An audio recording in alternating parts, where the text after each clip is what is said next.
High, আমি সামিয়া মিত্র। কেমন আছো সবাই? আশা করি ভালো আছো। ছাত্রলীগ সভাপতি নাহিয়ান খান, আপনি কেমন আছেন? আপনি অনেক ভালো আছেন। আশা করি আপনি অনেক ভালো থাকবেন, কারণ যারা মানুষের পা চাটে, লেট চাটা কুকুর, তারা সবসময় ভালো থাকে, এটা সবাই জানে। তো যাই হোক, আপনি আপনি ছাত্রলীগ করেন, খুব ভালো কথা, তা নিয়ে আমার কোনো মাথা ব্যথা নেই। কিন্তু আপনি যে আমাদের একজন হুজুরকে অপমান করেছেন, কোরআনের পাখি, আমাদের কোরআনের পাখি মামুনুল হককে যে অপমান করেছেন, লেজ কেটে দেওয়ার কথা বলেছেন, আপনি কি জানেন লেজ কার থাকে? লেজ একমাত্র শুধু কুকুরের থাকে। আপনি তাকে কুকুরের সাথে তুলনা করছেন। তাহলে আমি বলি, কুকুর মামুনুল হক হুজুর না, কুকুর হচ্ছেন আপনি।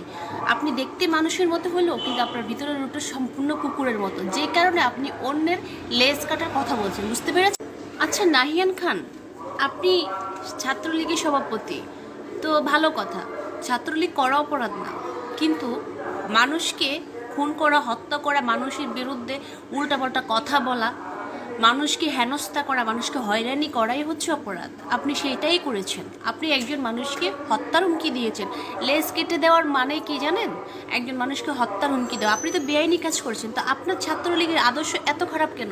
ছাত্রলীগ তো আরও অনেক মানুষ আছে, কই সবাই তো একই রকম না, কিন্তু আপনার আদর্শ এত নোংরা কেন? ছাত্রলীগ আরও কিছু কিছু অবশ্যই আপনার মতো ছিল, যারা মেয়েদেরকে ধরে ধরে ধর্ষণ করতো, বুঝতে পারছেন? ছাত্রলীগ তো আমাদের পরিবারও আছে, কই এমন তো না।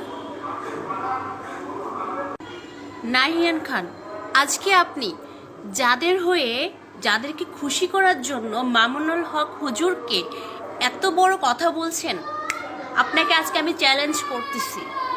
আপনি আপনি যখন আপনার খারাপ সময় যখন আসবে, তখন আপনার পাশে কোনো মানুষ থাকবে না। আপনার তো লজ্জা হওয়া উচিত যে আমি একটা মিডিয়ার মেয়ে অল টাইম গান বাজনা নিয়ে পড়ে থাকি, তারপর আমার ভিতরে যে লুকায়িত যে ইসলামের একটা ভালোবাসা রয়েছে, সেই জায়গা থেকে যখন কেউ ইসলাম নিয়ে কটূক্তি করে, আমাদের নবী রাসূল নিয়ে কটূক্তি করে, আমাদের হুজুরদের নিয়ে কটূক্তি করে, তখন সামিয়া মিতুর প্রতিবাদ করে। আপনার লজ্জা হয় না একটা মিডিয়ার মেয়ে হয়ে ইসলামের জন্য, হুজুরদের জন্য প্রতিবাদ করো? অথচ আপনি একজন ছাত্রলীগ সাধারণ মানুষ হয়েও আপনি ইসলামকে প্রাধান্য দিতে পারেন না, ইসলামকে গুরুত্ব দিতে পারেন না। মামুনুল হকের অপরাধটা কি? সে কিছু উচিত কথা বলেছে ভাস্কর্য নিয়ে, এটাই কি তার অপরাধ? মাই গড! তাহলে কি অন্যায়কে অন্যায় বলা যাবে না? যাবে না? শুনুন, তাহলে আমার পরিচয়টা একটু দিয়ে রাখি। আমি আগেও অনেকবার বলেছিলাম, আমার দাদার আমল থেকে সবাই আওয়ামী লীগ করে, আমার বাপ দাদা 14 গোষ্ঠী সবাই আওয়ামী লীগ করে, কিন্তু আমাদের আওয়ামী লীগের মধ্যে কি রয়েছে জানেন? সত্যকে সত্য আর মিথ্যাকে মিথ্যা। আমাদের আওয়ামী লীগের মধ্যে ছিল কি জানেন? সবাই মিলেমিশে কাজ করা, কারো পাশা দিয়ে আঙ্গুল দেওয়া না, ঠিক আছে? মিলেমিশে কাজ করাটাই ছিল আমাদের আওয়ামী লীগের ধর্ম। কিন্তু আপনাদের ছাত্রলীগের ধর্মটা এমন কেন? মেয়েদের ধরে ধরে ধর্ষণ করা, মেয়েদের ইজ্জত নিয়ে চিলিমিলি খেলা, একজনে আরেকটা বিয়ে করে পেট লাগাইয়ে দেয় আর দোষ দেয় নূরের উপরে। আপনাদের ছাত্রলীগের ধর্মটা তো খুব সুন্দর হয়ে যাচ্ছে দিন দিন, বুঝেন না? যাই হোক, আপনাদেরকে অ্যাওয়ার্ড দেওয়া দরকার। শুধু এইটুকু বলে রাখি, নবী রাসূল নিয়ে এবং হুজুরদের নিয়ে বেশি চুলকানি দেখাবেন না, ঠিক আছে? বেশি চুলকানি দেখালে বাংলার জনগণ, মানুষ কিন্তু আর বসে থাকবে না। মানুষ কিন্তু না আগের মতো এখন আর আপনাদেরকে ভয় পায় না। আপনাদের আসল রূপ তারা জেনে গেছে, ঠিক আছে? এই যে মিজানুর রহমান আজহারি কি দোষ করছিল? আপনাদের চুলকানি, তাকে এই দেশ থেকে চলে যেতে হইলো।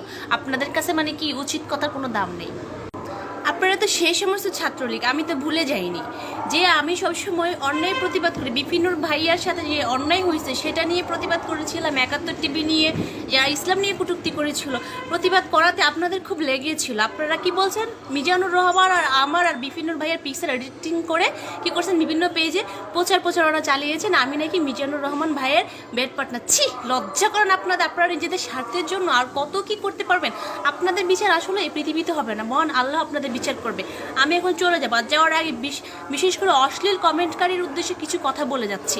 যারা পৃথিবীর উদ্দেশ্যে সব কিছুর উদ্দেশ্যে মা বাবা, আর মা বাবা নিয়ে যারা অশ্লীল ভাষায় গালিগালাজ করে, তাদের জন্ম হচ্ছে মা বাবা ছাড়া, এবং তারা হচ্ছে কুকুরের জন্ম, তাদের জন্ম হচ্ছে ডাস্টবিনে, ঠিক আছে? কমেন্ট করতে হিসেব করে করিস। তোরা তো অন্যায় প্রতিবাদ করতে পারিস না। যারা অন্যায় প্রতিবাদ করে তাদেরকে উল্টাপাল্টা কথা বলিস। তোদের জন্ম তো কুকুরের জন্ম, বুঝিস না?